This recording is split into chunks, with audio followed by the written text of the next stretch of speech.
which is the worship of Lat and Uzza in the Arabian Peninsula.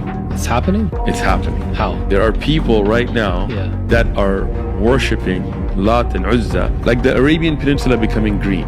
Like that's something we're seeing, a sign of the Day of Judgment.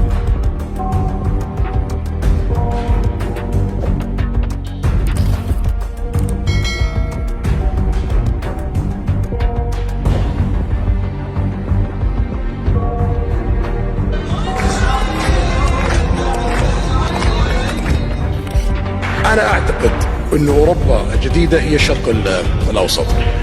المملكة العربية السعودية في ال5 سنوات القادمة سوف تكون مختلفة تماما.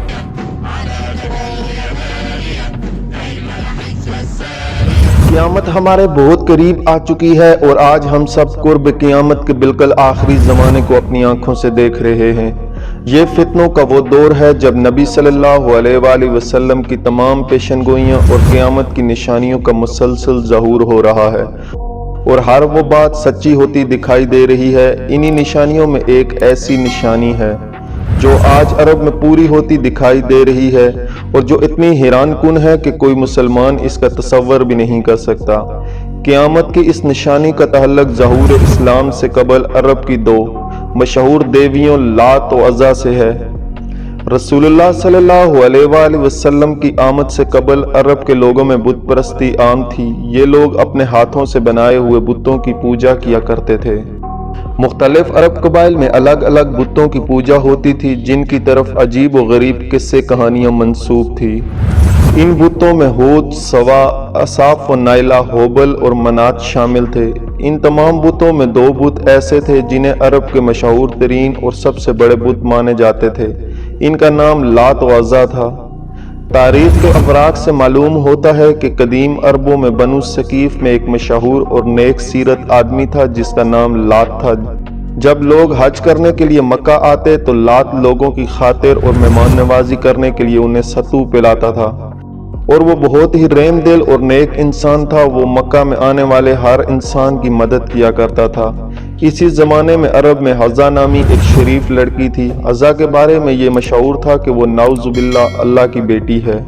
وہ لڑکی طائف کے لوگوں کو ایک ویران مکان سے ملی تھی اور اس کے والدین کے بارے میں کسی کو علم نہیں تھا کہ وہ کون ہیں۔ جب یہ لڑکی حضا جوان ہوئی تو وہ انتہائی خوبصورت اور حسین و جمیل تھی، لہٰذا جو بھی مرد اس پر بری نظر ڈالتا تو وہ کسی نہ کسی بیماری یا آفت میں مبتلا ہو جاتا۔ لات و عزا کے چرچے پورے عرب میں پھیل گئے تھے، لہٰذا مکہ اور طائف کے سرداروں نے یہ فیصلہ کیا کہ لات و عزا کی آپس میں شادی کرا دی جائے۔ چنانچہ لات و عزا کی شادی ہو گئی، لیکن اپنی شادی کے بعد جب پہلی رات وہ کمرے میں گئے تو وہ دونوں ایسے غائب ہوئے کہ آج تک یہ معلوم نہیں ہو سکا کہ وہ کہاں چلے گئے۔ اور اس طرح عرب میں یہ مشہور ہو گیا کہ لات و عزا ہمیشہ کے لیے امر ہو گئے ہیں۔ لات کو فرشتہ اور عزا کو اللہ کی بیٹی کا درجہ دے کر ان دونوں کے بڑے بڑے بت بنا کر ان کی پوجا شروع کر دی گئی۔ عربوں کا یہ عقیدہ تھا کہ لات و عزا انہیں دولت، اولاد، حسن اور جنگ میں فتح دلانے اور ان کے دشمنوں کو ذلیل کرنے کی قدرت رکھتے ہیں۔ طائف اور خراج کے علاقے میں ان کے عظیم بت تھے۔ قریش اور عرب کے دیگر قبائل ان کی عبادت کے لیے یہاں آتے اور ان کے آگے قربانی کے جانور ذبح کیے جاتے اور نذرانے چڑھائے جاتے۔ عزا کے بت کی ایک خاص بات یہ تھی کہ یہ بت اپنے ماننے والوں سے باتیں بھی کیا کرتی تھی اور اس کے اندر سے آوازیں آتی تھی۔ روایتوں سے پتہ چلتا ہے کہ قوم جنات کی ایک سرکش جنی اس مندر کے قریب چھاؤں کے ایک درخت پر رہا کرتی تھی اور کبھی کبھی وہ حضا کے اس بت میں سما جاتی تھی اور یہاں آنے والے لوگوں سے کلام کیا کرتی تھی۔ کاہنوں نے لات و عزا کے نام لے کر اور ان کی قسمیں کھا کر کئی عقیدے بنائے اور لوگوں کو بے وقوف بنایا۔ قریش خانہ کعبہ کے گرد طواف کے دوران بھی ان بتوں کا نام لے کر نعرے لگایا کرتے تھے۔ 6 صدی عیسوی میں جب نبی آخر الزماں حضرت محمد صلی اللہ علیہ وآلہ وسلم کا ظہور ہوا تو اللہ نے ان بتوں کے متعلق یہ آیات نازل فرمائی: کیا تم نے لات و عزا کو دیکھا اور تیسری ایک اور دیوی منات کو؟ کیا تمہارے لیے لڑکے اور اللہ کے لیے لڑکیاں ہیں؟ یہ کیسی ناانصافی کی تقسیم ہے۔ یہ بت محض چند ناموں کے سوا کچھ بھی نہیں ہیں جو تم نے اور تمہارے باپ داداؤں نے رکھ لیے ہیں۔ ان کی کوئی دلیل اللہ نے نازل نہیں فرمائی، یہ لوگ تو صرف گمان کے اور ان چیزوں کے پیچھے چل رہے ہیں جو ان کے دل چاہتے ہیں۔ فتح مکہ کے بعد رسول اللہ صلی اللہ علیہ وآلہ وسلم نے کعبہ کے گرد رکھے تمام بتوں کو توڑ دینے کا حکم دیا، اور پھر حضور نے حضرت مغیرہ بن شعبہ کو لات کا بت توڑنے کے لیے بھیجا۔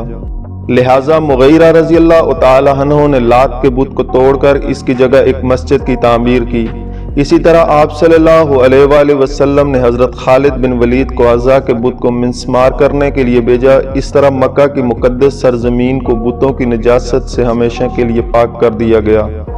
زمانہ بدلا اور وقت تیزی سے گزرا، بہت سی حکومتیں آئی اور گئی، لیکن کسی نے بھی سرزمین عرب میں لات و عزا کی دوبارہ عبادت کے متعلق نہیں سوچا۔ لیکن قیامت کے قریب لات و عزا کے ان بتوں کا دوبارہ ظہور ہوگا اور یہ دوبارہ منظر عام پر آئیں گے۔ لہٰذا حضرت عائشہ رضی اللہ تعالی عنہ سے روایت ہے کہ نبی صلی اللہ علیہ وآلہ وسلم نے پیشن گوئی کرتے ہوئے فرمایا، دن اور رات کا سلسلہ اس وقت تک ختم نہیں ہوگا جب تک لات و عزا کی دوبارہ عبادت نہ ہونے لگے۔ اس پر سیدہ عائشہ نے کہا، میں تو سمجھی تھی کہ عرب میں دوبارہ کبھی بت پرستی نہیں ہوگی۔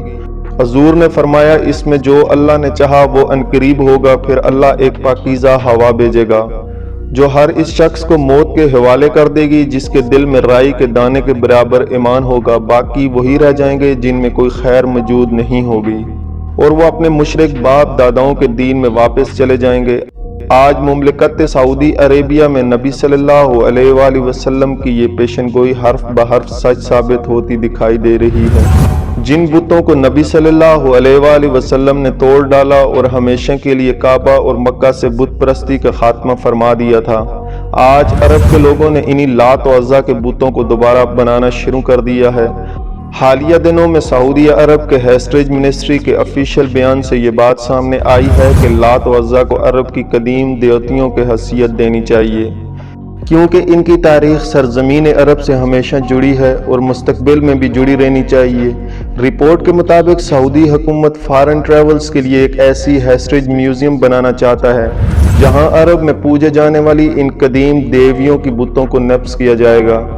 حال ہی میں مشہور اسلامی اسکالر، ریسرچر اور مناظر شیخ عثمان ابن فاروق نے یہ انکشاف کیا کہ سرزمین عرب میں لات و عزا کی عبادت شروع ہو چکی ہے۔ فی الحال ان لوگوں کی تعداد بہت کم ہے جو اپنے گھروں اور مخصوص مقامات پر ان دیویوں کی پوجا کرتے ہیں، لیکن ان کے پاس ثبوت اور شواہد ہیں جس میں لوگوں کو لات و عزا کی عبادت کرتے ہوئے دیکھا جا سکتا ہے۔